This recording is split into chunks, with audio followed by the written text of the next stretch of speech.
அப்படி கன்டினியூ பண்ணலாமா? நம்முடைய பத்திரிகை நண்பர்களுக்கு மறுபடியும் எங்களுடைய வணக்கத்தை தெரிவித்துக் கொள்கின்றோம். நம்முடைய சட்டமன்ற குழு தலைவர் அண்ணன் நயினார் நாகேந்திரன் அவர்கள் குறிப்பாக அடல் பிஹாரி வாஜ்பாய் அவர்களுடைய 100ஆண்டு தினம் இந்த ஒரு வருடம் முழுவதுமே பாரதிய ஜனதா கட்சி விமர்சையாக கொண்டாட இருக்கின்றோம். தமிழகத்தில் நாம் என்ன செய்ய இருக்கின்றோம் என்பதை மிக தெளிவாக விவரமாக உங்களுக்கு சொல்லியிருக்கிறாங்க. அதே நேரத்தில் சில அரசியல் விஷயங்களை உங்களிடம் பேச வேண்டும் என்பதற்காக நானும் இந்த பத்திரிகையாளர் சந்திப்பில் கலந்து கொண்டிருக்கின்றேன். குறிப்பாக இன்னைக்கு பாராளுமன்றத்தில் நம்முடைய பாரத பிரதமர் ஐயா நரேந்திர மோடி அவர்கள் சொன்னபடி ஒரே நாடு ஒரே தேர்தல் அதற்கான 2 பில்களை கொண்டு வந்திருக்கிறாங்க. Bill number 275, bill number 276. ஒன்று நம்முடைய அரசியலமைப்பு சட்டம் 129th அமெண்ட்மெண்ட், 129வது அமெண்ட்மெண்ட்டு, 275வது பில். இன்னொன்று நம்முடைய யூனியன் டெரிட்டரி அவர்களுக்கு கொண்டு வந்திருக்கக்கூடிய அமெண்ட்மெண்ட் பில் 276. இது கொஞ்சம் விலாவரியாக நம்முடைய தமிழக மக்களுக்கு பத்திரிகை நண்பர்கள் மூலமாக பேச வேண்டும் என்பது எங்களுடைய ஆசை. காரணம், சரித்திரத்திலிருந்து நாம் ஆரம்பித்தோம்னா எதற்காக இதை கொண்டு வந்திருக்கின்றோம், எதற்காக பாரதிய ஜனதா கட்சி தொடர்ந்து பல ஆண்டுகளாக ஒரே நாடு ஒரே தேர்தலை வலியுறுத்துகின்றோம் என்பதும் கூட மக்களுக்கு இதன் மூலமாக விளக்கி சொல்ல வேண்டும் என்பது எங்களுடைய ஆசை. 1951 இந்தியாவில் மக்கள் தொகை கணக்கெடுக்கு பிறகு நடக்கப்பட்ட தேர்தலில், பாராளுமன்ற தேர்தல் 1952 நடந்துச்சு. ஃபர்ஸ்ட் பார்லிமெண்ட்ரி எலெக்ஷன் 1952 நடந்த தேர்தலில் பார்த்தீங்கன்னா மொத்த பாராளுமன்ற உறுப்பினர்கள் 494 பேர் இருந்தாங்க. 494 பாராளுமன்ற உறுப்பினர்களுக்கு நாம் வாக்களித்தோம். அதன் பிறகு 1961 மக்கள் தொகை கணக்கீட்டின்படி நடந்த பாராளுமன்ற தேர்தலில் 522 உறுப்பினர்கள் இருந்தாங்க. அதன் பிறகு 1971 நடந்த கணக்கீட்டின்படி நடந்த பாராளுமன்ற தேர்தலில் 543 பேர் இருந்தாங்க. அப்போ 1971 மக்கள் தொகை அடிப்படையில் பாராளுமன்ற உறுப்பினர்கள் நிர்ணயம் செய்திருக்கின்றோம். அது 543. கிட்டத்தட்ட அதைத்தான் இத்தனை ஆண்டு காலமாக 543 அப்படியே இருக்குது. இது நம்ம மிக முக்கியமாக இதை நாம் புரிந்து கொள்ள வேண்டும். காரணம், அன்றைக்கு இருந்த அரசு சில காரணங்களுக்காக இந்தியாவில் இருக்கக்கூடிய மக்கள் தொகை பக்கத்து நாடிலிருந்து வந்திருக்கக்கூடிய மக்களால் சில பிரச்சனைகள் வடகிழக்கில், அஸ்ஸாமில் குறிப்பாக ஆரம்பமாக இருக்கிறது என்பதற்காக 42வது கான்ஸ்டிடியூஷனல் அமெண்ட்மெண்ட்டை கொண்டு வந்து நம்ம ஃப்ரீஸ் பண்ணோம். 30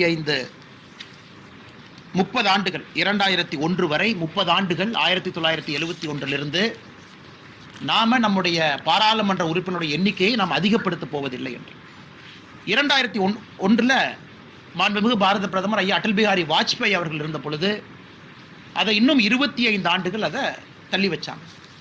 அப்போ 2026 முடிவுக்கு வருது. 2026 அந்த 1971 மக்கள் தொகை அடிப்படையிலே கணக்கிட்ட 543 பாராளுமன்ற உறுப்பினர் என்பது 2026 அது எண்டாகும். அதன் பிறகு நம்முடைய பாராளுமன்றம் மாண்புமிகு பாரத பிரதமர் அவர்கள் அது என்ன செய்ய போறாங்க அப்படிங்கிறது நமக்கு எல்லோருக்குமே தெரியும். அதான் குறிப்பாக இன்னைக்கு அரசியலமைப்பு சட்டத்தில் ஆர்டிகல் 327 அதில் ஒரு முக்கியமான 2 வார்த்தைகள் வந்திருக்கு. ஆர்டிகல் 327வது கான்ஸ்டிடியூஷன்ல 327 என்ன சொல்லுதுனாங்க, எப்படி எலெக்ஷன் நடத்துறதுன்னு சொல்லுது. ஒரு பாராளுமன்ற தேர்தல் எப்படி நடத்த வேண்டும், எத்தனை காலத்துக்கு ஒரு முறை நடத்த வேண்டும், சட்டமன்ற தேர்தல் எப்படி நடத்த வேண்டும் என்பது ஆர்டிகல் 327. அதில் நம்ம என்ன சொல்லியிருக்கோம்னா, after the words delimitation of constituency the words conduct of simultaneous elections shall be inserted அப்படிங்கிறோம். அப்படி என்றால் நமக்கு தெளிவாக தெரியுது, இந்தியாவை பொறுத்தவரை டீலிமிட்டேஷன் நடக்க போகுது. 543 என்பது இன்னும் அதிகமாக போகுது என்பது ஆர்டிகல் 327 இன்னைக்கு இருக்கக்கூடிய பில்லை படிக்கும் போது நமக்கு தெரியுது. டீலிமிட்டேஷனுக்கு பிறகு கான்டக்ட் ஆஃப் சைமில்டேனியஸ் எலெக்ஷன்ஸ் என்கின்ற வார்த்தையை சேர்த்துறாங்க. இதை நாம் எல்லோரும் புரிந்து கொள்ள வேண்டும். இன்னைக்கு நம்முடைய பாராளுமன்றத்தில் பாரதிய ஜனதா கட்சி ஆளும் கட்சி நாம் கொண்டு வந்திருக்கக்கூடிய இந்த மசோதா என்ன சொல்லுதுனாங்க, இன்னைக்கு இருக்கக்கூடிய பாராளுமன்றம் அதனுடைய நாட்கள் 5 வருடம். அது 2029 முடிவுக்கு வரும். 2029க்கு பிறகு ஒரு பாராளுமன்ற தேர்தல் நடக்கும். 2029க்கு பிறகு நடக்கக்கூடிய பாராளுமன்ற தேர்தல் அதனுடைய காலம் எத்தனை ஆண்டுகள் இருக்குமோ அதுதான் 2029க்கு பிறகு நடக்கக்கூடிய சட்டமன்றத்திற்கு எல்லாத்துக்குமே அதே காலம் தான். உதாரணத்துக்கு தமிழகத்தை உதாரணம் எடுத்துக்கலாம். இன்னைக்கு தமிழகத்தில் சட்டமன்ற தேர்தல் 2026 வர இருக்கு. 2026 சட்டமன்ற தேர்தல் வந்த பிறகு நமக்கு ஒரு முழுமையான ஒரு மெஜாரிட்டி இருக்கக்கூடிய ஆட்சியோ அல்லது முழுமையான கூட்டணியோ நமக்கு அமைந்தால் அது 5 ஆண்டு காலம் ஆட்சியில் இருக்கும். அப்படி என்றால் 2031 வரை இந்த எலெக்ஷன் முடிஞ்சு வரக்கூடிய தமிழக அரசு 2031 வரைக்கும் ஆட்சியில் இருக்கும்.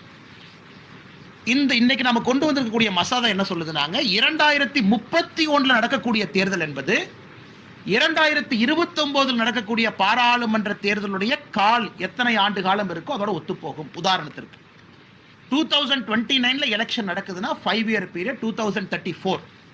அப்ப தமிழ்நாட்டில் 2031 நடக்கக்கூடிய தேர்தல் என்பது 2034 வரைதான். அப்ப 2034 ஒருவேளை 2029 தேர்தல் நடந்தால் 2034 ஒரே நாடு ஒரே தேர்தல் இந்த நாட்டில் இருக்கும் என்பதுதான் இந்த. இதை நிறைய அரசியல் கட்சி தலைவர்கள் தவறா புரிஞ்சுக்கிட்டாங்க, தவறா பேசுறாங்க. அது சில மூத்த தலைவர்களே, காங்கிரஸ் கட்சியினுடைய அன்பு நண்பர்கள் மூத்த தலைவர்களே இதை கொஞ்சம் திரிச்சும் பேசுறாங்க. ஏன்னா நம்முடைய பாராளுமன்றத்தை பொறுத்தவரை 1951-52, ஏன்னா ஃபர்ஸ்ட் எலெக்ஷன் ரொம்ப நாள் நடந்துச்சுங்க. 51 ஆரம்பிச்சு 52 முடிஞ்சது, ஒரே வருஷம் நடக்கல. அந்த தேர்தலும் ஒரே நாடு ஒரே தேர்தல். 1957 ஒரே நாடு ஒரே தேர்தல். 1962 ஒரே நாடு ஒரே தேர்தல். 1967 ஒரே நாடு ஒரே தேர்தல். ஸோ முதல் 4 தேர்தலும் ஒரே நாடு ஒரே தேர்தல் தான். 1967க்கு பிறகுதான் இந்த ஒரே நாடு ஒரே தேர்தல் என்பது குழப்பத்தில் போச்சு. காரணம், அன்னைக்கு இருந்த காங்கிரஸ் கட்சி 68 சில ஆட்சிகளை கலைச்சாங்க, 69 சில ஆட்சிகளை கலைச்சாங்க. ஆட்சிகளை கலைக்க ஆரம்பித்த பிறகு இந்த தேர்தல் நேரமும் காலமும் மாறிய காரணத்தினால் மட்டும்தான் ஒரே நாடு ஒரே தேர்தல் என்பது தள்ளி போயிருக்கு. என் கையில் இன்னொன்று இருக்குதுங்க. அதாவது 2014 parliamentary standing committee on personal public grievances law and justice அவங்கள ஒரு முயற்சி பண்ணாங்க. ஒரு கமிட்டி போட்டு இந்த நாட்டில் ஒரே நாடு ஒரே தேர்தல் கொண்டு வர முடியுமா அப்படின்னு. அதனுடைய சேர்மனாக அண்ணன் சுதர்சன நாச்சியப்பன் அவங்க இருந்தாங்க. இந்த கமிட்டி 1 செப்டம்பர் 2014 நம்ம ஆட்சிக்கு வந்த பிறகு கான்ஸ்டியூட் பண்ண கமிட்டி. ராஜ்யசபால் எல்லாரும் இருந்தாங்க, லோக்சபால் எல்லாரும் இருந்தாங்க. அந்த கமிட்டியினுடைய ரிப்போர்ட் இன்னைக்கு படிச்சு பார்த்தீங்கன்னா தெரியும். கிட்டத்தட்ட 6 சிட்டிங் அந்த கமிட்டி உட்கார்ந்து அவங்க ஒரே நாடு ஒரே தேர்தல் நடத்துவதற்கான பல சாத்தியக்கூறுகள் ஆராய்ஞ்சாங்க. இது புதிதாக இன்னைக்கு ஆரம்பிச்சது இல்லைங்க. இதற்கு முன்பு பேசியிருக்கின்றோம். பாராளுமன்ற அளவில் ராஜ்யசபால ஒரு ஸ்டாண்டிங் கமிட்டி போட்டு ஆராய்ஞ்சு பார்த்தாங்க. அதுலயே நிறைய பிரச்சனைகள் சொல்லியிருந்தாங்க. இது நடத்தினா எப்படி இருக்கும், தேர்தல் இடையில ஒரு ஆட்சி கவிழ்ந்துட்டா எப்படி. அப்ப இன்னைக்கு வச்சோம்னா இன்னைக்கு ஆட்சியில் இருக்கிறவங்க பயந்துக்குவாங்களே. உதாரணத்துக்கு இன்னைக்கு ஒரே நாடு ஒரே தேர்தல் திமுக சொல்லுவாங்க, இருக்குன்னா 1.5 வருஷம் இருக்கு, ஏன் இப்ப கொண்டு வர்றீங்க, அதையெல்லாம் டிஸ்கஸ் பண்ணாங்க. ஆனா இன்னைக்கு நாம் அன்னைக்கு டிஸ்கஸ் பண்ணதுல கூட எந்த பிரச்சனையும் இல்லாம இன்னும் 5 ஆண்டு காலம் தள்ளி போயிருக்கிறோம். 2029 பீரியட் முடிஞ்சு 2029க்கு பிறகு நடக்கக்கூடிய லோக்சபா தேர்தலுடைய காலம் என்ன இருக்கோ அதோடு நம்முடைய நாடு ஒரே தேர்தல். யாருக்குமே நம்ம தொந்தரவு ஏற்படுத்தல. எனக்கு ஆட்சியில் இருக்கக்கூடிய எந்த கட்சிக்கும் தொந்தரவில்லை. அது ஆளும் கட்சியாக இருந்தாலும் சரி, எதிர்கட்சியாக இருந்தாலும் சரி, இன்னும் ஒரு சைக்கிள் அவங்க போகணும், இன்னும் 1 more சைக்கிள் போகணும். ஒரு முழுமையான 5 ஆண்டுகள் எல்லா ஆட்சிகளுக்கும் கிடைக்குது. அப்படி இருக்கும் பொழுது யாரை குறிவைத்து பாரதிய ஜனதா கட்சி இதை கொண்டு வந்திருக்குன்னு நம்முடைய எதிர்கட்சி நண்பர்கள் கேட்கிறாங்க. யாரை குறிவைத்தும் கொண்டு வரல. நாம் இது 2026 மையமா வைக்கல, 2028 மையமா வைக்கல, 2029க்கு பிறகு வரக்கூடிய லோக்சபாவுடைய 5 ஆண்டு காலத்தை வச்சிருக்கோம். அதனால் தமிழகத்தில் இருக்கக்கூடிய நம்ம எல்லா அன்பு சொந்தங்களுக்கும் தெரியும். இது நம்முடைய முன்னாள் தமிழகத்தினுடைய முதலமைச்சர் மாண்புமிகு ஐயா கலைஞர் கருணாநிதி அவர்கள் நெஞ்சுக்கு நீதி புத்தகத்தில் அதை பற்றி எழுதியிருக்கிறாங்க. ஒரே நாடு ஒரே தேர்தல் எதற்காக வேண்டும், ஒரே நாடு ஒரே தேர்தலை கொண்டு வந்தால் எப்படி இந்த நாட்டில் குறிப்பாக டெவலப்மெண்ட் ஓரியன்டட் பாலிடிக்ஸ் வரும். அதனால் பத்திரிகையாளர் சந்திப்பில் மிக முக்கியமாக இன்று பாரதிய ஜனதா கட்சி சார்பாக நாங்கள் சொல்லிக் கொள்வது, ஒரே நாடு ஒரே தேர்தல் என்பது மக்களுடைய வரவேற்பை பெற்றிருக்கு. பாரதிய ஜனதா கட்சியினுடைய எலெக்ஷன் மேனிஃபெஸ்டோ 2024 அதற்கு முன்பும் இருந்திருக்கு. முன்னாள் ஜனாதிபதி ஐயா ராம்நாத் கோவிந்த் அவர்கள் தலைமையில் இதற்காக ஒரு குழு அமைச்சு அந்த குழு இந்தியா முழுவதும் கருத்துக்களை கேட்டிருக்காங்க. High level committee under the chairmanship of Shri Ramnath Kovind அவர்கள். அந்த குழு 2 செப்டம்பர் 2023 அமைத்து அந்த குழு தன்னுடைய ரிப்போர்ட்டை 14 மார்ச் 2024 அந்த குழு தன்னுடைய ரிப்போர்ட்டை கொடுத்துருக்குறாங்க. அந்த ரிப்போர்ட்டை படித்து பார்த்தாவே தெரியும், இந்தியாவில் பஞ்சாயத்து தலைவர்களிலிருந்து முன்னாள் பிரதமர்கள் வரை எல்லாருடைய ஒப்பீனியனையும் வாங்கி அதையெல்லாம் ஒரு கருத்தாக கொண்டு வந்து மத்திய அரசு கொடுத்த பிறகு கேபினெட்டில் ஒரே நாடு ஒரே தேர்தலுக்கான பில்லை கொண்டு வந்து இன்னைக்கு பாராளுமன்றத்தில் கொண்டு வந்து. அப்படி என்றால் ஜனநாயக முறைப்படி இது நடந்திருக்கு. ஏதோ நம்ம காலையில் தூங்கி எந்திரிச்சு 10 மணிக்கு முடிவு பண்ணி 11 மணிக்கு ஒரே நாடு ஒரே தேர்தலை கொண்டு வரல. ஜனநாயக முறைப்படி ஒரு முன்னாள் ஜனாதிபதி தலைமையில் ஒரு குழு இந்தியா முழுவதும் கருத்து கேட்டு எல்லா எதிர்க்கட்சி ஆளும் கட்சி நண்பர்களுக்கு வாய்ப்பு கொடுத்து அதில் பாரதிய ஜனதா கட்சியினுடைய தேசிய தலைவர் ஜே.பி. நட்டா அவர்கள் அந்த குழு முன்னாடி போய் நம்ம கருத்தை நாம சொல்லி அதன் பிறகு இன்னைக்கு துரதிருஷ்டவசமாக எதிர்க்கட்சி நண்பர்கள் பண்ண அமளி துமளியில நம்முடைய பாராளுமன்ற சரித்திரத்தில் முதலாக ஒரு பில்லை கொண்டு வர்றக்கே வாய்ஸ் அவுட் நடத்த வேண்டிய நிலைமை ஒரு ஆளுங்கட்சி 269 வாக்குகள் நாம் கொண்டு வந்திருக்கக்கூடிய பில்லுக்கு ஆதரவாக இந்த மசோதாவுக்கு ஆதரவாக 269 ஓட்டு வாங்கி இந்த பில்லை நம்ம பிரசன்ட் பண்ணியிருக்கோம். அதனால் உண்மையாலும் நம்முடைய பத்திரிகை நண்பர்களுக்கும் தெரியும் யாருக்கும் எதிரானது இது கிடையாது. காலம் நிறைய இருக்கு, சூழல் நிறைய இருக்கு, எல்லோரும் நம்மை தயார்படுத்திக் கொள்ளலாம். ஒரே நாடு ஒரே தேர்தல் மூலமாக நம்முடைய நாட்டில் டெவலப்மெண்ட் ஓரியன்ட் பாலிடிக்ஸ் வருவதற்கான சாத்தியக்கூறு. இதில் ஒரு மகிழ்ச்சியான செய்தி, டீலிமிட்டேஷன் சொல்றாங்க. அப்போ டீலிமிட்டேஷன் வருதுன்னா கண்டிப்பா பெண்களுக்கு 1/3 ரிசர்வேஷன் வருதுன்னு அர்த்தம். அதை நம்ம இந்த பில்ல இல்லை என்றாலும் கூட நாம் அதை we can read between the lines. 324 அமெண்ட்மெண்ட்ல சொல்றாங்க டீலிமிட்டேஷன் எக்ஸைஸ். அதனால் இது வரும்பொழுது மொத்தமாக எல்லாம் சேர்ந்து வருவதற்கான வாய்ப்பு தான் ரொம்ப அதிகம். டீலிமிட்டேஷன் நடந்திருக்கும், 1/3 பெண்களுக்கான ரிசர்வேஷன் இருந்திருக்கும், ஒரே நாடு ஒரே தேர்தல் போயிருக்கும். அதனால் மிக முக்கியமான முடிவென்று நம்முடைய பாராளுமன்றத்தில் நடந்திருக்கிறது. ஜாயிண்ட் பார்லிமெண்டரி கமிட்டி ஜேபிசி கேட்டிருக்கிறாங்க. அதுவும் கூட நம்முடைய அரசு அதையும் கூட பாராளுமன்றத்தில் நம்ம ஒப்புக்கொண்டிருக்கின்றோம். இன்னைக்கு விகிதாச்சார அடிப்படையில் பாராளுமன்றத்தில் எத்தனை கட்சிகளுக்கு எத்தனை எம்பி இருக்கிறாங்களோ அதே விகிதாச்சார அடிப்படையில் அந்த கமிட்டியில் இருப்பாங்க. கமிட்டியில் எல்லாம் பேசி பாராளுமன்றத்தின் முன்பு கொண்டு வருவாங்க. ஆனால் பத்திரிகை நண்பர்களுக்கு இது உண்மை, இதில் நாங்கள் சொன்னது எதுவுமே திருச்சி பேசல. இது இந்தியாவுடைய சரித்திரம், இது இப்படித்தான் இருந்திருக்கு. அதனால் எதிர்க்கட்சி நண்பர்களுடைய குற்றம் குறைகள் எல்லாம் கூட தமிழக மக்கள் புறக்கணித்து நம்முடைய மத்திய அரசு கொண்டு வந்திருக்கக்கூடிய ஒரே நாடு ஒரே தேர்தலுக்கு ஒரு பெரும் ஆதரவு கொடுப்பார்கள் என்கின்ற முழு நம்பிக்கை எங்களுக்கு இருக்கு. கேள்வி இருந்தால் பதில் சொல்லணும்.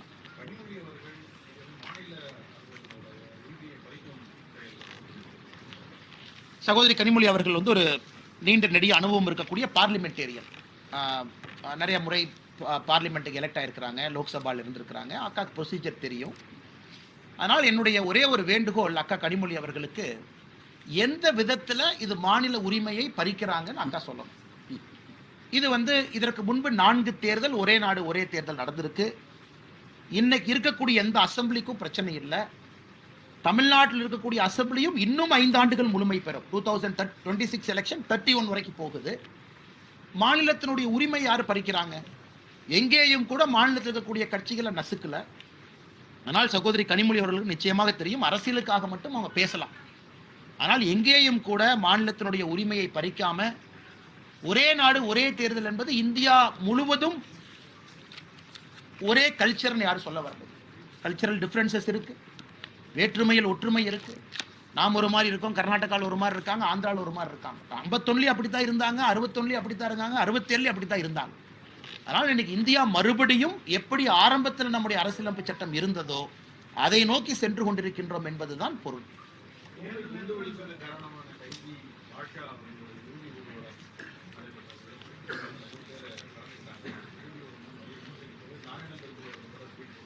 ஆனால் இது ரொம்ப கண்டிக்கத்தக்கது. பாரதிய ஜனதா கட்சி சார்பாக நம்முடைய மாநிலத்தினுடைய துணைத் தலைவர் அண்ணன் நாராயண திருப்பதி அவர்கள் நம்முடைய அதிகாரப்பூர்வமான ஸ்டாண்ட் அவங்க சொல்லியிருக்கிறாங்க. இது கண்டிக்கத்தக்கது மட்டுமல்ல, குறிப்பாக எதற்கு இது நமக்கு வேதனை கொடுக்குதுனாங்கன்னா, பெரோல்ல ஒருத்தவங்க வெளியே வந்திருக்கிறாங்க. குறிப்பா இந்த கேஸை ஃபாலோ பண்ற எல்லோருக்குமே தெரியும் எத்தனை உயிர்கள் போயிருக்கு கோயம்புத்தூர்ல. அது ஆறாத ஒரு ரணமாக இருக்கிறது. ஆனா இன்னைக்கு அரசியல் கட்சியினுடைய தலைவர்கள் அது ஒரு ட்வீட் போட்டு ஒரு மாட்டியர் மாதிரி அதை மாத்தி காட்டி, காவல்துறையும் கூட முன்னும் ஒரு பிஜேபி 10 பேர் சேர்றாங்கன்னா அனுமதி கொடுக்காத காவல்துறை எப்படி இத்தனை பேர் சேர்வதற்கு அனுமதி கொடுக்குறாங்க? அப்ப டிஎம்கே கவர்மெண்ட் அப்பீஸ்மெண்ட் பாலிடிக்ஸ் உச்சத்தில் இருக்கிறாங்க. அப்பீஸ்மெண்ட் பாலிடிக்ஸ் உச்சம் இன்னைக்கு கோவை மாநகரில் மறைந்த திரு பாஷா அவர்களுடைய பூத உடலுக்கு அவங்க எப்படி கொண்டு போக அலோ பண்ணாங்க, அதை எவ்வளவு கம்யூனல் டென்ஷன் அதை உருவாக்கும். இப்பதான் கோயம்புத்தூர்ல பல விஷயங்கள் நடந்து என்னைய மல்டிபிள் சார்ஜ் ஷீட் போட்டு அமைதி திரும்பி கொண்டிருக்கிறது. அதனால் திமுக அவர்கள் தெளிவாக இருக்க வேண்டும். அரசில் இருக்கும் பொழுது எதை வேரோடு அறுக்க வேண்டும், தீவிரவாதத்தை வேரோடு அறுக்கணும். மற்ற இடத்துல ஒரு இண்டோர் மீட்டிங் நடத்துறாங்க, எல்லோருக்கும் அனுமதி இருக்கு. இது ஊர்வலம் என்பது இன்னைக்கு நாங்கள் அதிகாரப்பூர்வமா கொடுக்கல, சேர்ந்துட்டாங்க, நாங்க என்ன பண்றது? அதனால் பாரதிய ஜனதா கட்சி இன்னைக்கு கோயம்புத்தூர் மாநகரில் இருக்கக்கூடிய பாரதிய ஜனதா கட்சி வர்ற வெள்ளிக்கிழமைய கருப்பு நாளாக அணிவித்து அவர்களும் ஊர்வலம் நாங்களும் எடுப்போம் அப்படிங்கிறாங்க. இது black day for states law and order, கருப்பு தினம். அதனால் கோவை பாரதிய ஜனதா கட்சியினுடைய அங்க இருக்கக்கூடிய தொண்டர்கள், தலைவர்கள் எல்லோரும் நாங்களும் இன்னைக்கு வந்து ஊர்வலம் எடுப்போம், கருப்பு நாளாக இதை எடுப்போம். அதனால எங்களுடைய வேலை தலைவர்களாக எல்லார்கிட்டையும் பேசுறோம். ஏன்னா எங்களுக்கு ஒரு ரெஸ்பான்சிபிலிட்டி இருக்கு. இதை உருவாக்கியது யார்? ஆளும் கட்சி. இதை கையாண்ட விதம் சரியில்லை. காலையிலே இல்லை, மத்தியானம் இருக்கு, ஹாஸ்பிட்டல்ல இருந்து இல்லை, வீட்டில இருந்து இருக்கு. அதனால தமிழக மக்கள் இதையெல்லாம் பார்த்து கொண்டிருக்கின்றார்கள், கோவை மக்கள் பார்த்து கொண்டிருக்கின்றார்கள். இன்னைக்கு ஆர்டிபிஷியலா எல்லாரையும் ஹீரோ, எல்லாரையும் மாட்டியர்னு சொல்றோம். இறந்த பிறகு எல்லா மனிதர்களுக்கும் நாம் மரியாதை கொடுப்பது வழக்கம் தான். இவர் யாரும் தப்பா பேசலைங்க. அவர் செஞ்சது எல்லாத்துக்குமே தெரியும். ஆனால் ஒரு ஊர்வலமாக அதை கௌரவப்படுத்த வேண்டுமா என்பதுதான் பாரதிய ஜனதா கட்சியினுடைய கேள்வி.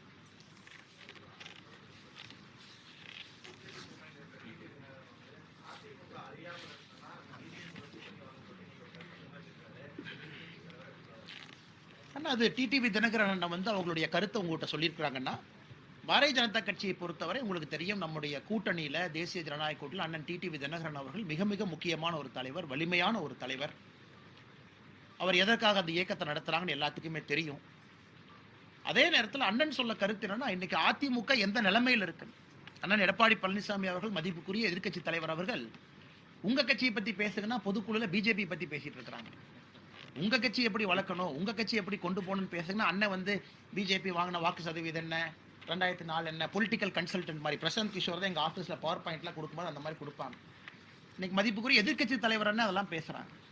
ஸோ எந்த அளவுக்கு இன்னைக்கு பிஜேபியினுடைய வளர்ச்சி பல மனிதர்களுக்கு பிரச்சனை ஏற்படுத்தி இருக்கிறது என்பது எதிர்க்கட்சி தலைவர் மதிப்புக்குரிய அண்ணன் எடப்பாடி பழனிசாமி அவருடைய நேற்றைய பேச்சு நம்ம காட்டுது. நாங்கள் எங்கேயுமே எங்களுடைய வளர்ச்சியை மட்டும்தான் பேசுறோமோ தவிர இந்த கட்சி இப்படி இருந்துச்சு, 2010 இப்படி, 15 இப்படின்னு பேசலாம்.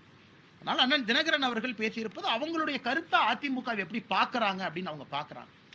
எங்களை பொறுத்தவரை ஒரு வித்தியாசமான ஒரு பாதையில தமிழகத்திற்கு மாற்று அரசியல் வேண்டும் என்று தேசிய ஜனநாயக கூட்டணி போயிட்டு இருக்கோம். அண்ணன் தினகரன் அவர்கள், மதிப்புக்குரிய அண்ணன் அவர்களுடைய கருத்து பார்த்தீங்கன்னா அதிமுகவினுடைய இன்றைய நிலைமையை பிரதிபலிக்குது அப்படிங்கிறத நாங்க பார்க்கிறோம்.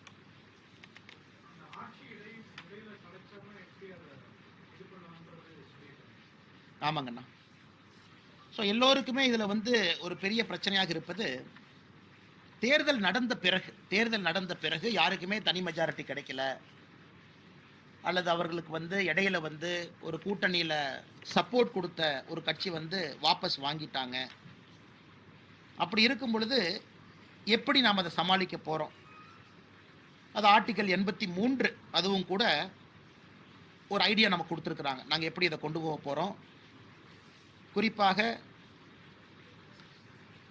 ஆர்டிகல் 83 அவங்க சொல்லியிருப்பது, when the house of people இரண்டா பிரிச்சிருக்கிறாங்க. ஒன்று வந்து பாராளுமன்றம், ஒன்று வந்து சட்டமன்றம். when the house of people is dissolved sooner than the expiry of its full term, அதனுடைய 5 ஆண்டுகளுக்கு முன்பு பாராளுமன்றம், குறிப்பா லோக்சபா, அது வந்து டிசால்வ் பண்றாங்கன்னா, the new house of people constituted pursuant to elections occasioned by such dissolution shall continue for such period as is equal to the unexpired term of the immediately preceding house of people. அதாவது இதற்கு முன்பு 5 ஆண்டு காலம் இருந்த ஒரு இது, ஒரே நாடு ஒரே தேர்தல் வந்த பிறகு, ஏன்னா ஹவுஸ் ஆஃப் பீப்புளுக்கு இந்த பிரச்சனை இல்லைங்கண்ணா, ஏன்னா அது 5 இயர்ஸ் கம்ப்ளீட் பண்ண பிறகு வருது. அதன் பிறகு யாராச்சும் ஒருத்தவங்க வாபஸ் வாங்கிட்டாங்க அப்படின்னா, அந்த period is equal to the unexpired term of the immediately preceding house of people அப்படிங்கிறாங்க. ஸோ நம்ம என்ன சொல்ல வரோம்னாங்கன்னா, பெர்ஃபெக்டா இதில் ஆன்சர் இருக்குன்னு சொல்றதை விட, எல்லோருக்கும் தேர்தல் போறதுக்கு முன்னாடியே தெரியும் இது நடந்தா இதுதான், இது நடந்தா இதுதான். ஆனால் தேர்தலை பொறுத்தவரை 5 ஆண்டுகளுக்கு ஒரு முறை தான் நடக்கும். அதனால் இன்னைக்கு யாருக்குமே வந்து தேர்தல் போவதற்கு முன்பு நமக்கு பிரச்சனை இருக்கு அப்படின்னு நம்ம யாருமே சொல்லிங்கன்னா, அதுவும் குறிப்பாக மிட் டேர்ம் எலெக்ஷன் ஒரு வார்த்தையை பயன்படுத்துறாங்க. மிட் டேர்ம் எலெக்ஷனுக்கு ஒரு வாய்ப்பு இருக்கு. மிட் டேர்ம் எலெக்ஷன் கொண்டு வர்றாங்க. அந்த term is equivalent to the remaining term. 2034க்கு பிறகு ஒரு சட்டமன்றத்தில் ஆட்சி கலைக்கப்படுதுன்னா, நடக்கக்கூடிய மிட் டேர்ம் எலெக்ஷன் என்பது அந்த 5 ஆண்டுகள் இருக்கக்கூடிய கேப் தான் அந்த எலெக்ஷனா இருக்கும். 2034 தமிழ்நாடு எலெக்ஷனுங்கண்ணா, 2039 வரைக்கும் 37 ஆட்சி கலைஞ்சிருச்சு. 37 நடக்கக்கூடிய மிட் டேர்ம் எலெக்ஷன் 2 வருஷத்துக்கு தான் இந்த எலெக்ஷன் இருக்கும்.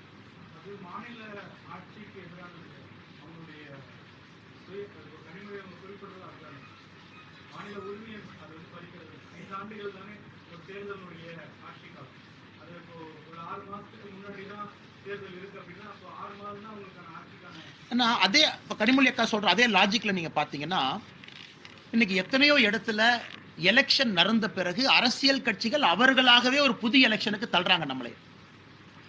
அதே லாஜிக் கனிமொழி அக்கா அங்கேயும் சொல்லணும் இல்லைங்கண்ணா, தள்ளுறாங்க. ஆனா இல்லைங்கண்ணா, ஓட்டு போடும் போதே உங்களுக்கு தெரிஞ்சிருது. ஆனா நம்ம முன்னாடி பண்ணல. 2034 இருந்து நடக்கக்கூடிய தேர்தல் ஓட்டு போடும் போதே மக்களுக்கு தெரியும் இது 5 ஆண்டுகள் தான்.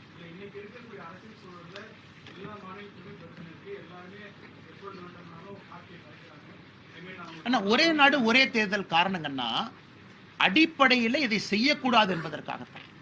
இப்ப 2037 ஒரு எலெக்ஷன் நடக்குதுன்னா அது 2 ஆண்டுகளுக்கு மட்டும்தான் தெரிஞ்சுதான் மக்கள் ஓட்டு போட போறாங்கன்னா. அந்த 2037 தேர்தலில் போடுறவங்க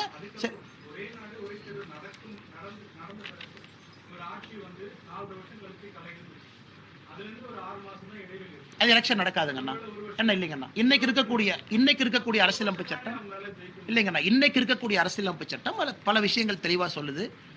6 மாத காலம் தான் அடுத்த எலெக்ஷனுக்கு நேரம் இருக்குன்னா எலெக்ஷன் நடத்த போறது இல்லை. 1 வருடம் தான் இருக்குண்ணா. ஆனா நம்ம 1 வருஷம் 3 மாசம் 1 வருஷம் 6 மாசம் நம்ம இழுத்துக்கலாங்கண்ணா. பட் ஒரு விஷயத்தை நம்ம புரிஞ்சுக்கணும், 2034 பிறகு நடக்கக்கூடிய தேர்தல் மிட் டேர்ம் எலெக்ஷன் நடந்தா 5 ஆண்டு பீரியடு தான், அதுக்குள்ளதான் அந்த எலெக்ஷன் நடக்க முடியுங்கிறது தெளிவா இருக்கும்.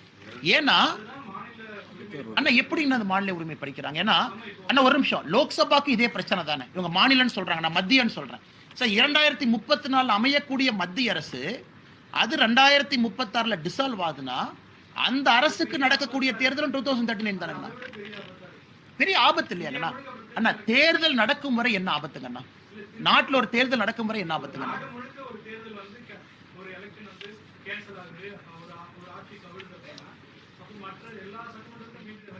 இல்லைங்கண்ணா, உதாரணத்துக்கு 2034 லோக்சபா வச்சுக்கலாங்கண்ணா. 2034 லோக்சபா, அந்த லோக்சபா ஏதோ ஒரு காரணத்திற்காக 2036 கலைதுன்னு வச்சுக்கலாங்கண்ணா. அப்ப 2036 நடக்கக்கூடிய லோக்சபா எலெக்ஷன் தனியா நடக்கும். அதனுடைய பீரியட் 3 வருஷம் தான். அப்ப 2039 எல்லா லோக்சபாவும் அசம்பிளி அதே மாதிரி நடக்கும். இல்ல எங்கேயும் தவறு இல்லையாங்கண்ணா? அவ்வளவுதாங்கண்ணா, 5 ஆண்டுக்கு ஒரு முறை தான். அதனால கனிமொழி அக்கா சொல்றாங்க மாநில உரிமை பறிக்கிறீங்கன்னா மத்திய அரசுக்கும் அதே தானே. 2036 ஸ்டேபிள் கவர்மெண்ட் வரல, 34 அவங்களுக்கு இதே பிரச்சனை தானே.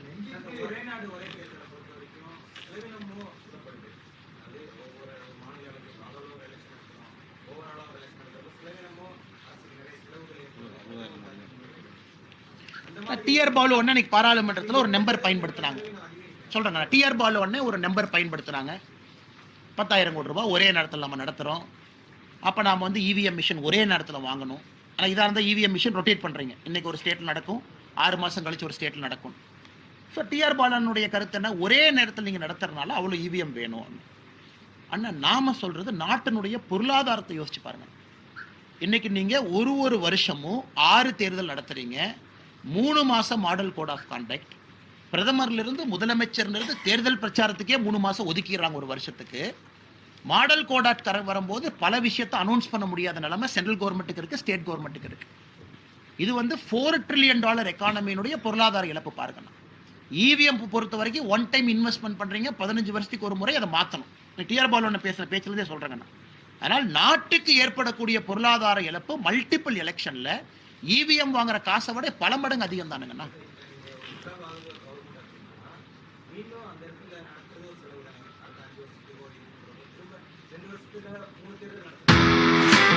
நம்ம அண்ணா ஒரு விஷயத்தை பார்ப்போங்கன்னா, எத்தனை முறை டிசால்வ் ஆயிருக்கும் ஒரு ஆவரேஜ் எடுப்போங்கண்ணா. இப்போ நம்ம பேசும்பொழுது கடந்த 20 ஆண்டுகள்ல இந்தியாவில் எத்தனை முறை டிசால்வ் ஆயிருக்கு? அத்தனை முறை ஆகலிங்கண்ணா. ஆகுவதற்கு வாய்ப்பு இருக்கு. பட் 1, 2, 3, 4 முறை ஆவதற்காக இத்தனை பேர்த்துக்கு நல்லது நடக்கக்கூடிய ஒரு ப்ரொபோசலை நம்ம கொண்டு வராம இருந்தா தவறா போயிருமல்லங்கண்ணா. அதாவது நடக்குது இல்லைன்னு சொல்ல, நீங்க சொல்ற மாதிரி வருஷத்துக்கு 6 டிசால்வ் ஆகுதா? இல்ல, டிசால்வ் எப்போவாச்சும் ஆகுதுங்கண்ணா. இல்ல அசம்ஷன் என்ன, 5 ஆண்டுகளுக்கு ஒரு முறை சிங்க்ரனைஸ் ஆக ஆக ஆக ஆக, அதுவும் நம்ம இவ்வளவு நேரம் கொடுத்து நடத்தும் பொழுது நாட்டினுடைய பொருளாதாரம் இன்னும் வலிமை பெறும் என்பதுதான் நம்ம சொல்றாங்கன்னா. அதை வந்து ராம்நாத் கோவிந்த் அவர்கள் ரிப்போர்ட்லயே ஆர்கியூ பண்ணியிருக்காங்க. இதனால என்ன லாபம் வருங்கிறத ஆர்கியூ பண்ணியிருக்காங்க அவங்க.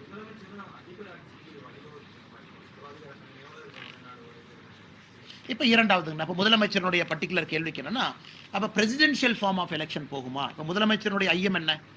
சரி, அப்போ தமிழ்நாடு இந்தியாவும் ஒரே நேரத்தில் தேர்தல் நடக்குதுன்னா அப்ப மேல இருக்கக்கூடிய கட்சிக்கு ஓட்டு போடுறவங்க கீழே இருக்கிற அந்த கட்சிக்கு ஓட்டு போடுவாங்களா? அப்ப பிராந்திய கட்சிகளுக்கு வந்து இங்க வந்து வாய்ப்புகள் குறைவா இருக்குமா? அதுதான் முதலமைச்சர் கேள்வி எழுப்புறாங்க. அப்ப தேசிய கட்சிகளுக்கு வாய்ப்பு அதிகமா? ஆனா இன்னைக்கு உதாரணம் எடுத்துக்கலாம். ஆந்திர பிரதேஷ், ஒரிசா, நிறைய மாநிலங்கள் வந்து இந்தியால ஒரே நாடு ஒரே தேர்தல் மாதிரி இத்தனை நாள் அவங்களுக்கு நடக்குது. ஏன்னா அவங்கள பொறுத்த வரைக்கும் லோக்சபா அசம்பிளி எலெக்ஷன் ஒன்று.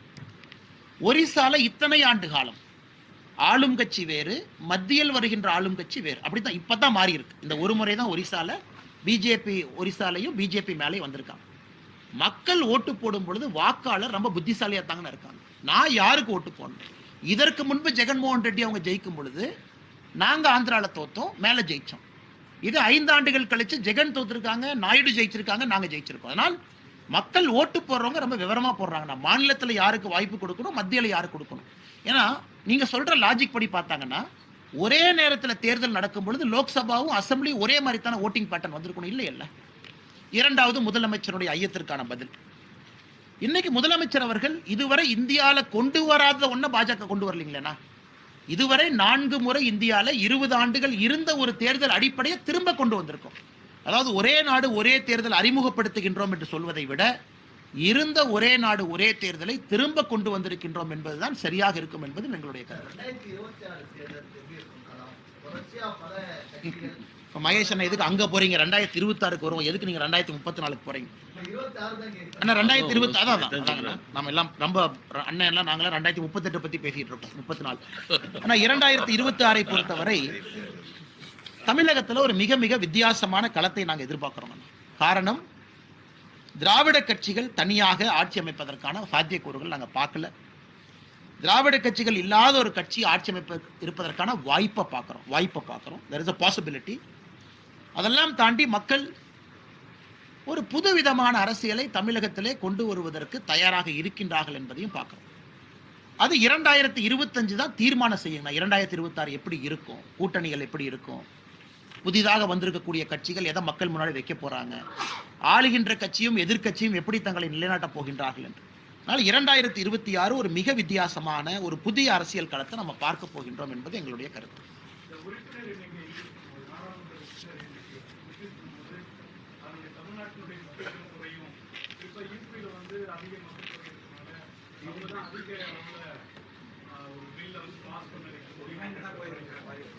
நாங்க இதை பத்தி எங்களுடைய கருத்தை வந்து பாரதிய ஜனதா கட்சி தமிழ்நாடு பல இடத்துல நாங்க சொல்லியிருக்கோம். அதாவது வெறும் பாப்புலேஷன், வெறும் மக்கள் தொகை என்பதை மட்டும் அடிப்படையாக வைத்து ஒரு டீலிமிட்டேஷன் நடக்குது அப்படின்னா, குறிப்பாக நம்முடைய தென்னிந்தியாவில் இருக்கக்கூடிய மாநிலங்கள் எல்லாமே ரொம்ப நாளைக்கு முன்னாடியே மக்கள் தொகை கட்டுப்பாடுக்கெல்லாம் வந்துருச்சு. டோட்டல் ஃபர்டிலிட்டி ரேஷியோ 2.1 கீழே வந்துருச்சு. ஸோ அப்படி இருக்கும் பொழுது தென்னிந்தியாவில் இருக்கக்கூடிய நம்முடைய மாநிலங்களுக்கு அதனால் பிரச்சனை ஏற்படுமா அப்படிங்கிற ஐயம் பல பேர்த்துக்கு ஏற்பட்டிருக்கு. பிரதமர் அவர்கள் எங்கேயும் சொல்லவில்லை டீலிமிட்டேஷன் வரும் பொழுது population will be the only basis. நான் பல இடத்துல டீலிமிட்டேஷன் ஜியோகிராஃபி வச்சிருக்கு, நிலப்பரப்பை வச்சிருக்கு. அதனால் எங்களுக்கு தீர்க்கமான நம்பிக்கை இருக்கு. பாரதிய ஜனதா கட்சி, பாரத பிரதமர் நரேந்திர மோடி அவர்களை பொறுத்தவரை நிச்சயமாக யாருக்குமே அநியாயம் நடக்காது. இல்லை நாங்கள் வந்து ப்ரோக்ரஸிவ் ஸ்டேட்ஸாக இருக்கிறோம், நாங்கள் 20 வருஷமா இப்படி இருக்கோம், அப்படி இருந்தாலும் கூட, அது உண்மை இருந்தாலும் கூட நாங்கள் தெளிவாக இருக்கின்றோம். பாரதிய ஜனதா கட்சி தொண்டர்களாக, தலைவர்களாக நிச்சயமாக அது போன்று எந்த ஒரு மாநிலத்திற்கும் பாதிப்பு இருக்காது. இப்போ அதுக்கு நம்ம பொறுத்து இருக்கணும். ஃபர்ஸ்ட் சென்சஸ் நடக்கணுங்கண்ணா, சென்சஸ் நடக்கணும். அது 1 வருஷம் 3 மாசம் ப்ராசஸ். அதன் பிறகு டீலிமிட்டேஷன் கமிட்டி போடணும்.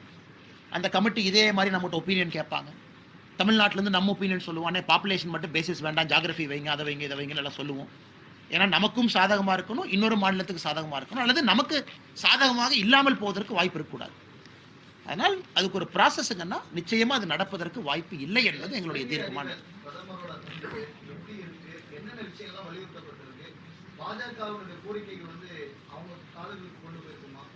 அண்ணன் நம்முடைய மத்திய அமைச்சர் அண்ணன் முருகன் அவர்கள் நேற்று மத்திய அரசு சார்பாக இலங்கை அதிபரை வரவேற்பதற்கு அண்ணன் முருகன் அவர்களுக்கு வாய்ப்பு கிடைச்சது. எப்பவுமே ஒரு அமைச்சர் வந்து நியமனம் செய்யப்படுவாங்க, ஒரு வெளியிருந்து வரக்கூடிய ஒரு ஆளுநரை, ஒரு பிரதமரை வரவேற்பதற்கு அண்ணன் முருகன் அவர்கள் வரவேற்று அவர்களும் தனிப்பட்ட முறையில் அண்ணன் முருகன் அவர்கள் உரையாடினார். அதன் பிறகு பாரத பிரதமர் ஐயா மோடி அவர்கள் அவங்களும் தனிப்பட்ட முறை உரையாடி விட்டு பத்திரிகையாளர் சந்திப்பில் பேசினாங்க. அதில் பல விஷயங்களை குறிப்பிட்டு பேசினாங்க. முக்கியமாக இலங்கை அதிபராக பொறுப்பேற்ற பிறகு தன்னுடைய முதல் பயணமாக இந்தியாவுக்கு வந்திருப்பதே ஒரு மெசேஜ் கிடைக்குது அப்படின்னு பாராட்டினாங்க, நன்றி சொன்னாங்க. இரண்டாவது, பிரதமர் அவருடைய பத்திரிகையாளர் சந்திப்பில் பேசும்பொழுது, பிரஸுக்கு பேசும்பொழுது ஒரு பேரால் ரொம்ப தெளிவாக சொல்லியிருக்கிறாங்க. அதாவது இலங்கையில் இருக்கக்கூடிய வடகிழக்கு தமிழர்களுக்கு அரசியலமைப்பின்படி அதிகாரப்பூர்வ அவங்களுக்கு என்ன ரைட்ஸ் இருக்கோ அது கிடைப்பதற்கு இந்த அரசு உறுதி ஏற்க வேண்டும், முயற்சி செய்ய வேண்டும், வாழ்ந்து காட்ட வேண்டும் சொல்லியிருக்காங்க. அதே நேரத்தில் நம்முடைய மீனவ பிரச்சனையை ஹியூமனிடேரியன் கன்சிடரேஷன் ஒரு வார்த்தையை மனிதாபிமான அடிப்படையில் நீங்க பார்க்கணும். இன்னைக்கு நாங்க மத்திய அரசினுடைய கவனத்துக்கு 2 கேஸ் கொண்டு போயிருக்கோங்கன்னா, ஒன்று 10வது மாசம் கைதான நம்முடைய மீனவ சொந்தங்களுக்கு 2 பேர்த்துக்கு ரிப்பீட் அஃபண்டர் அப்படிங்கறனால 24 மாத சிறை தண்டனை கொடுத்திருக்காங்க. நாங்க அப்போஸ் பண்ணியிருக்கோம், ஜெய்சங்கர் ஐயாட்ட எழுதியிருக்கோம். அதை நீங்க எடுத்து பேசணும். ஏன்னா தனிப்பட்ட முறையில் அவங்க என்ன பேசினாங்கன்னு எனக்கு தெரியாதுங்கன்னா, எனக்கு தெரிஞ்சாலும் நான் சொல்லவும் கூடாது, எனக்கு தெரியக்கூடாது. ஏன்னா நான் ஏதோ ரகசிய காப்புன்னு எடுக்கல. அதே போல இரண்டாவது, பிடிப்பட்ட போட்டுக்கு அதை தொடர்ந்து நீங்க கொடுக்கணும் அப்படின்னு பேச்சுவார்த்தையில் கண்டிப்பா பேசியிருப்பாங்க. அதனால் புது அதிபர் நீங்க நல்லா புரிஞ்சுக்கணுங்கன்னா, ஒரு மார்க்சிஸ்ட் சித்தாந்தம் இருக்கக்கூடிய ஒரு கட்சி, எல்லோரும் சைனாக்கு ரொம்ப க்ளோஸா இருக்கக்கூடிய ஒரு ஆட்சின்னு சொல்றாங்க. அதையெல்லாம் தாண்டி பிரதமர் அவர்களுக்கும் தசநாயக்க அவர்களுக்கும் ஒரு தனிப்பட்ட முறையிலே ஒரு நட்பு இருப்பதை நம்ம பார்க்கிறோம். அதுவும் இன்னைக்கு விசிட்டை முடிச்சுட்டு நேராக போத்கயா போயிருக்கிறாங்க. பிரதமர் அவர்கள் அதுக்கும் கூட சொல்லியிருந்தாங்க. அதனால் நிச்சயமாக உறவு வலிமை பெற்றுக் கொண்டிருக்கிறது. இதற்கு முன்பு இருந்த இலங்கை அரசு எப்படியெல்லாம் மனிதாபிமான அடிப்படையில் நம்முடைய மீனவ சொந்தங்களை விடுதலை செஞ்சாங்களோ அது நடக்கும். அதே நேரத்தில் நிரந்தர தீர்வும் வேகமாக கிடைக்கும் என்கின்ற நம்பிக்கை எங்களுக்கு இருக்குங்கன்னா, காலம்தான் பதில் சொல்லும். ஆனா நமக்கு தெரியாதுங்கன்னா அவங்க என்ன நாம அதிகாரப்பூர்வமாக பிரதமர் பேசினதை உங்க முன்னாடி நம்ம சொல்றோம். பிரதமர் பேசின குறிப்பு உங்களுக்கு இருக்கு, எங்கிட்ட இருக்குங்கன்னா. ஆனா எங்களோட அபிஷியல் மெமரண்டம் ஸ்டாண்டிங்ல இருக்குங்கண்ணா. ஒரு முறையும் நாங்க ஜெய்சங்கர் அவர்களை சந்திக்கும் பொழுது மாண்பு வெளியுறவுத்துறை அமைச்சர் அவர்களை கச்சத்தீவை திரும்ப கொடுங்க, இந்தியா ஸ்ரீலங்கா நம்முடைய மீனவர்கள் போகும் பொழுது அந்த பிரச்சனை ஏற்படுத்தாம பண்ணுங்க. இலங்கை அதிபர்கள் ஒரு வார்த்தையை பயன்படுத்தினாங்க, நீங்களும் பார்த்தீங்க. குறிப்பா அந்த பாட்டம் டிராவலரை பத்தி இலங்கை அதிபர் அவர்கள் ஒரு வார்த்தையை கொஞ்சம் பேசியிருந்தாங்க. குறிப்பா மீனவர்கள் சுருக்குப்பிடி வலை பாட்டம் டிராவலர் யூஸ் பண்ணக்கூடாதுன்னு சொல்லியிருந்தாங்க. அது இந்திய அரசும் கூட உங்களுக்கு தெரியும். நாம அதை ஒரு சாஃப்ட் அப்ரோச்சில் அதை ஹேண்டில் பண்ணிட்டு இருக்கோம். நம்முடைய மீனவ சொந்தங்களை சாஃப்ட் அப்ரோச்சில் ஹார்டாக எடுக்காமல் ஹேண்டில் பண்ணுறோம். அது மீனவ சொந்தங்களுக்கும் தெரியும். அதனால் கச்சத்தீவு, பாட்டம் டிராவலர், குறிப்பாக அந்த ஹியூமனிடேரியன் அசிஸ்டன்ஸ், 160க்கும் மேற்பட்ட படகுகள் இலங்கையில் இருக்கு. கைது செய்யப்பட்டவர்கள் 2வது முறை அங்கே கைது செய்யப்படும் பொழுது இத்தனை நாளாக இலங்கை அரசு பார்டன் பண்ணி அனுப்பிச்சாங்க, இந்த முறையும் பார்டன் பண்ணி அனுப்பணும். இதெல்லாம் பேசி இருக்கலாம்ங்க, நமக்கு தெரியாதுங்கன்னா. கண்டிப்பாக அரசு கம்பீரமாக எடுத்திருக்காங்க. அப்படி இருக்கும் பொழுது நம்முடைய இணையமைச்சர் அண்ணன் முருகன் அவர்கள் இருக்கிறாங்க, அதெல்லாம் கண்டிப்பாக வலியுறுத்திருக்காங்க.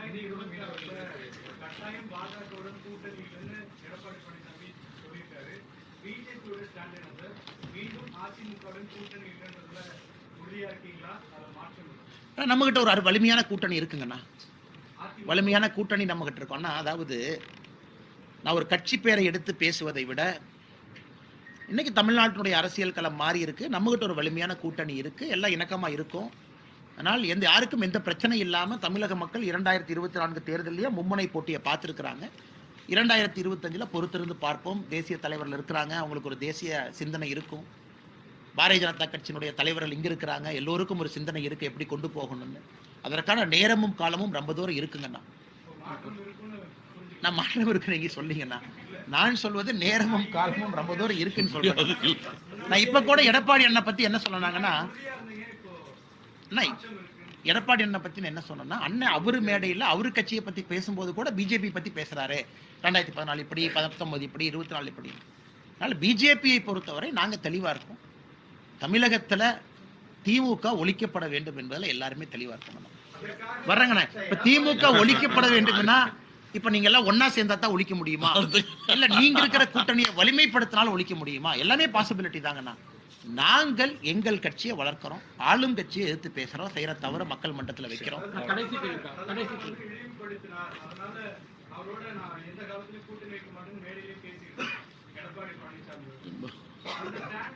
அண்ணா நேரமும் காலமும் இருக்கு, பொறுத்திருந்து பாருங்க. அதுதான் பதில். அண்ணா டிஎம்கே ஃபைல் 3 அண்ணே சென்னையில வெளியிடுறோங்க அண்ணே. 2025 ஆரம்ப கட்டத்தில். ஏன்னா வால்யூம் ஆஃப் டேட்டா வந்து ரொம்ப பெருசுங்கண்ணா, எல்லாம் ஆர்டிஐ போட்டு தனித்தனியாக எடுத்து கொஞ்சம் நேரம் ஆகுங்கண்ணா, பட் உறுதியாக அதை பண்ணும்.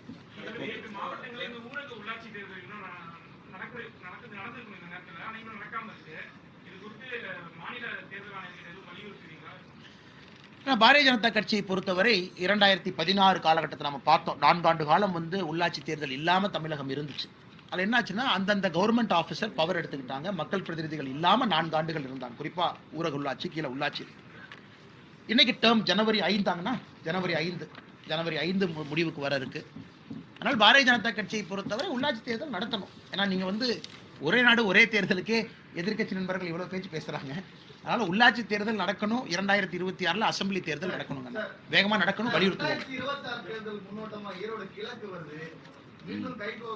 இப்ப ஈரோடு கிழக்குல போய் தேர்தல்னு சொன்னா மக்கள் மேலைங்களையும் பார்க்குறாங்க. எத்தனை டைம் சொல்வதை விட ஒரு ப்ரூஃபோட சொல்ல வேண்டும் என்று நினைக்கக்கூடிய ஆள் அந்த